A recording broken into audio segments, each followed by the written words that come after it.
Malgré la dislocation des années des indépendances africaines, la constitution de grands blocs et pôles économiques progresse à pas de géant pour une Afrique unique, loin des barrières linguistiques imposées par le colon. Barrières linguistiques imposées par le colon. Si nous voulons visiter Dr Ngolo, par exemple, qui était là hier au niveau du musée national, il y a un pôle de savoir là-bas. Ce pôle de savoir, il y a également notre représentant, M. Ali, président de la BATCAM. Nous avons aussi des sections de langue. Ce qui signifie que la langue n'est plus un obstacle dans la communication. Peut-être pour certains, je vais vous surprendre que nous avons le Windows 7, que ce soit en Igbo, Hausa et autres. Microsoft n'a pas dit que je suis américain. Je suis obligé de vous imposer ma langue. Mais Microsoft a regardé le marché et a vu qu'au niveau de Igbo, par exemple, c'est plus de 100 millions d'individus. Au niveau du Hausa, est-ce que c'est le Swahili? Qu'est-ce que je suis en train de dire? Les grands blocs que nous avons, vous connaissez par exemple l'Afrique de l'Ouest, avec que ce soit la CEDEAO, tout ce que nous voulons, nous connaissons la CEMAC et autres. Voilà des groupes jusqu'à l'Union africaine qui nous permettent de capitaliser ce que nous avons à faire en termes soit de diffusion de l'information, soit de l'exploitation de l'information. Le changement de paradigme. Paradigme, le résumé de ce que vous pouvez trouver au niveau du dictionnaire, c'est un mode de pensée que nous pouvons avoir à un moment donné. Il est question que nous puissions changer. Tout à l'heure, j'étais en train de dire que ne soyons plus ces archivistes qui restent dans leur poussière. La joie que j'ai eue à partir de 2020, c'est que quand le corona est arrivé, moi j'étais déjà habitué à utiliser les masques. J'étais déjà habitué à utiliser les gants. Et ce que je disais à tous ceux qui étaient proches de moi, c'est que je voudrais que le masque, qu'on le porte même pendant 2 ans, même si le corona finit. Il y a certains Camerounais qui ont compris que quand ils toussent, ils doivent porter les masques. Parce que le corona, par exemple, moi j'ai un document. Le corona est là depuis des siècles. Ça fait partie de 200 types de palud. Il y en a 200.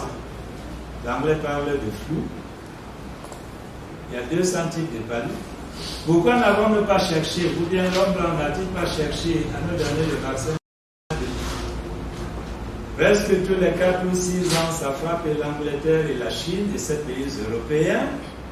Mais cette fois-ci, ça a touché le monde. Pourquoi? Ce n'est que maintenant qu'ils se lèvent avec des vaccins qui, à un moment donné, n'étaient pas sûrs. Je ne suis pas en train de dire de ne pas prendre le vaccin. Et je suis en train de dire que nous devons changer de mode de pensée.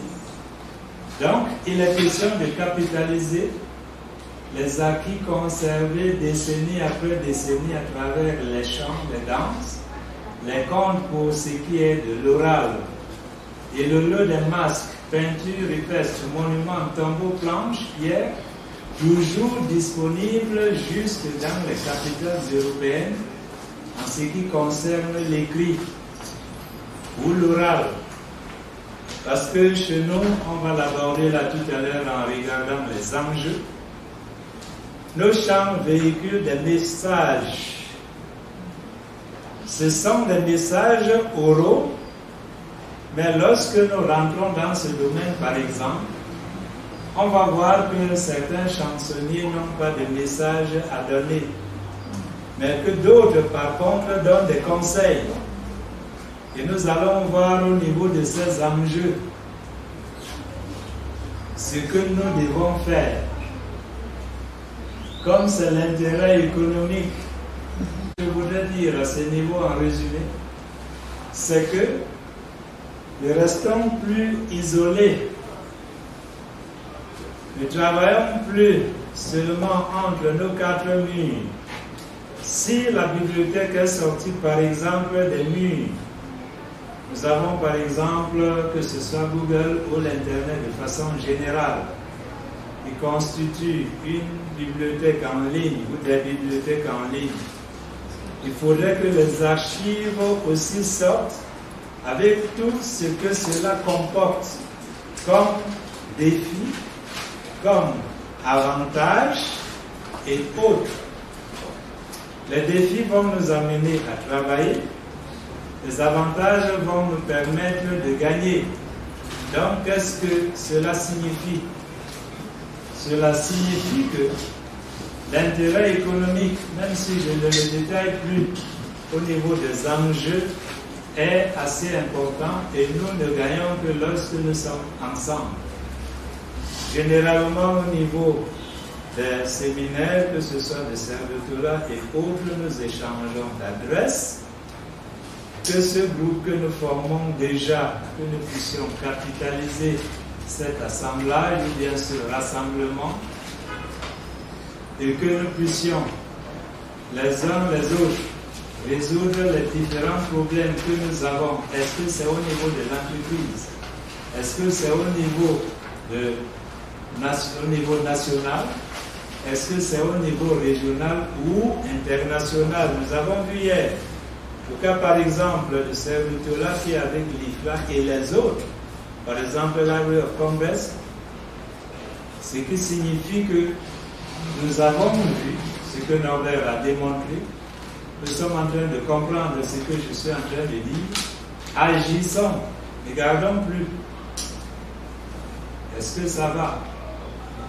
Donc, ces réseaux ou systèmes qui résultent de l'organisation ou de la mise en commun de fonds documentaires en vue de créer un patrimoine, de répondre aux besoins d'information des utilisateurs ou de réaliser des produits spécifiques d'information, ont permis d'avoir une longueur d'avance aux entreprises européennes et doivent même permettre, et sont susceptibles de nous permettre, à condition d'adopter une meilleure attitude professionnelle, donc nous permettre de gagner. Donc,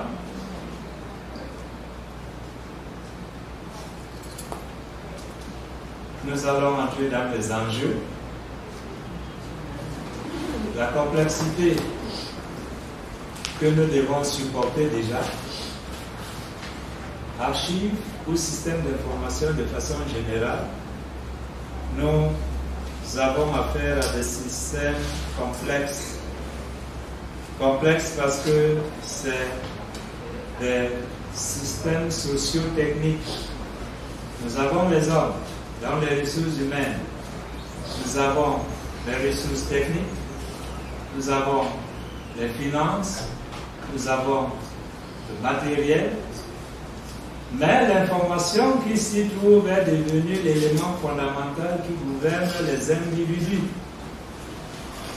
Lorsque nous partons de ce point, il faudrait maintenant qu'on comprenne là où il y a les enjeux politiques, ce que sont ces enjeux politiques, qu'est-ce qu'il y a à faire avec.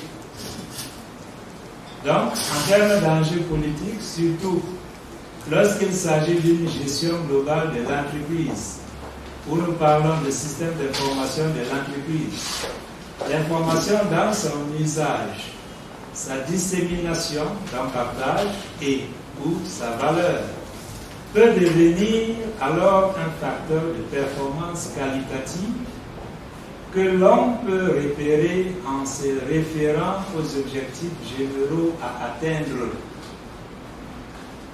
Je voudrais lire plus parce qu'il y a un exemple qui va nous déchiffrer cette pensée. L'entreprise africaine du 3e millénaire doit changer sa manière de voir ou de considérer le traitement de l'information essentielle. Angela et Keegan nous font savoir ou bien nous permettent de comprendre que observer l'environnement des entreprises consiste à acquérir et à utiliser les informations concernant les événements, les tendances dans l'environnement externe de ces entreprises. La connaissance qui en résulte aide les dirigeants d'entreprise dans la planification des actions futures de leur organisation. Cas simple. Avant l'exemple mis en bas, lorsque nous regardons les entreprises, je dis, quand on va me dire, monsieur, tu es très fatigué, nous ne te voulons plus. J'ai dit, c'est là où je vais créer moi, mon centre de recherche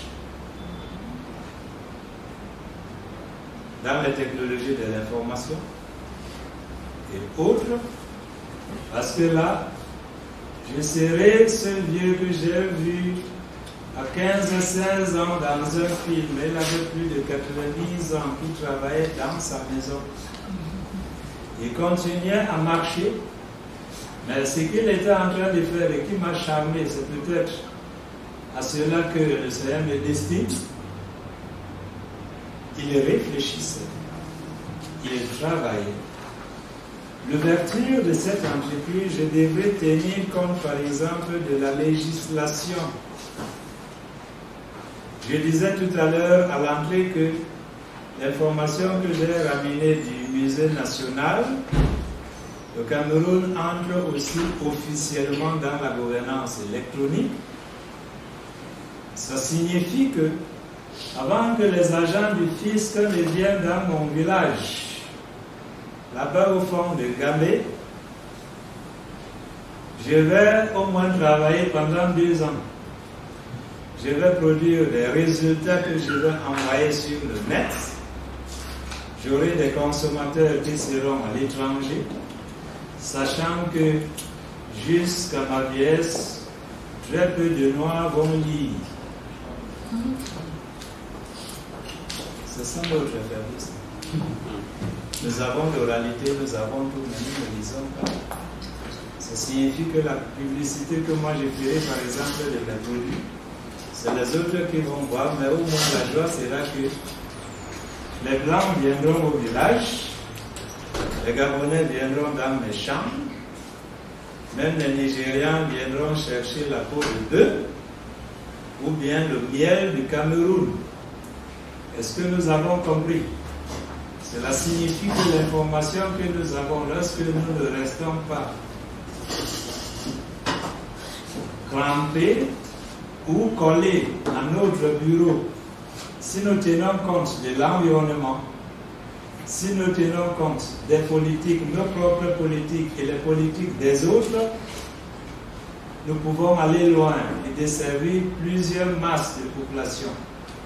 Dans les pays développés, toute activité de compétition et d'information stratégique a dans une certaine mesure un caractère politique, donc policy making.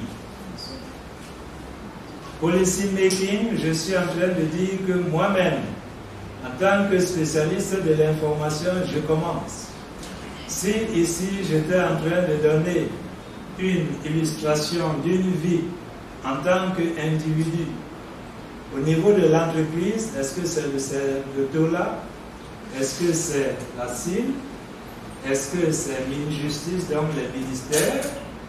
Ainsi de suite, nous pouvons changer ou améliorer les politiques et de l'entreprise et autour de nous.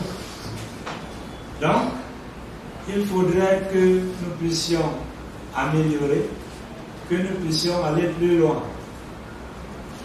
Ainsi, de nos jours, il n'est plus question de se limiter au sous-système d'information. Sous-système, vous qui êtes encore dans le ministère, les ministères nous ont aidés en termes d'enjeux politiques à nous sentir frustrés, nous spécialistes de l'information. Parce que lorsqu'on met, par exemple, les archives en dehors du bâtiment central, on les jette loin de l'autre côté de la ville. Lorsque nous y laissons la poussière, je me rappelle par exemple dans des ministères phares, ces archives qui étaient hier le bureau des punis sont devenus aujourd'hui le bureau des hauts gradés, parce que celui qui est passé par là, spécialiste, a travaillé. Donc dans notre policy making, ce que nous avons subi ou ce que vous pouvez subir dans une administration, le système francophone est resté dans la subdivision, par exemple, celui de communication, service ou sous-direction, de l'accueil, du courrier et de liaison, celui de est-ce que du suivi, est-ce que c'est celui informatique qu'on a subdivisé. Le rendu, en termes de partage d'informations, se trouve par là subdivisé aussi, donc inefficace. Il faudrait que ceux d'entre vous qui pouvaient travailler peut-être dans la gestion du système S au niveau du courrier, que vous puissiez faire beaucoup d'efforts pour fédérer ces différentes entités qui traitent l'information, alors que nos frères anglo-saxons, eux, ils ont la notion du Chief Information Office, donc de l'Information Office, qui, peut-être chez nous, oui, on va dire au niveau du PM et de la présidence, courrier et autres sont des directions. Le tout ne se limite pas là au niveau des directions. Parce qu'à un moment donné, par exemple, pour le cas du Mindu, quand cela a dépassé à mon époque, le secrétaire général il est venu me dire non, c'est toi le spécialiste, allons à la fonction publique discuter. Arrivé à la fonction publique, lorsque j'ai expliqué l'importance, par exemple, d'une sous-direction des archives, en termes de notoriété de celui qui pilote la sous-direction des archives, pour qu'il ne soit plus considéré dans un ministère comme simple chef de service, et que quand le directeur parle, il doit se taire. J'avais la chance que ce cheveu blanc-là que j'ai coupé était encore très brillant. Il y avait aussi, en dehors de l'âge, le diplôme. Vous êtes diplômé, puisque le Cameroun, ce n'est que cette année, et on ne sait pas si c'est vrai, où on parlait d'aide archiviste, parce que nous n'avons pas d'école de formation en ça. Vous sortez avec la licence, qui est un très grand diplôme au niveau de l'administration de nos entreprises, ou bien les masters que vous avez, ça signifie que vous avez le répondant. L'enjeu politique ici, c'est de vous faire comprendre.